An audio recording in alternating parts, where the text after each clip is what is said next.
কিয়ামতে জাহান্নামে যারা যাবে, জাহান্নামে যাওয়ার যতগুলি কারণ থাকবে তার মধ্যে দুটি কারণ বড়। বলেন কয়টা কারণ বড়? আল্লাহ পাক বলতেছেন জাহান্নামীদেরকে প্রশ্ন করা হবে, ইয়াতাসাআলুনা আনিল মুজরিমিন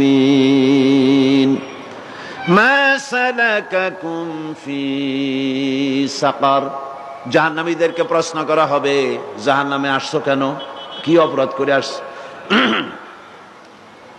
ক্বালু লাম নাকু মিনাল মুসাল্লিন ওয়া লাম নাকু নুতঈমুল মিসকিন।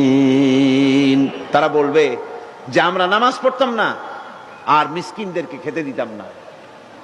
কত বড় মারাত্মক অপরাধ লক্ষ্য করুন। নামাজ না পড়া আর মিসকিনদের খেতে না দেওয়া। জাহান্নামে যাওয়ার যত কারণ তার মধ্যে শ্রেষ্ঠ দুটি কারণ হচ্ছে এই, যারা নামাজ পড়বে না, এতিম মিসকিনদেরকে খেতে দিবে না এবং পরস্পরকে এতিম মিসকিনকে খেতে দেওয়ার ব্যাপারে উৎসাহিত করবে না, কিয়ামতে তারা জাহান্নামে যাবে। কোথায় যাবে? খোদ রাসূলে কারীম সাল্লাল্লাহু আলাইহি ওয়াসাল্লামকে লক্ষ্য করে আল্লাহ রাব্বুল আলামিন বলেন, নবীজি আপনি এতিমদের সঙ্গে সদ্ব্যবহার করবেন, এতিমদের ব্যাপারে আপনি দায়িত্ব পালন করবেন।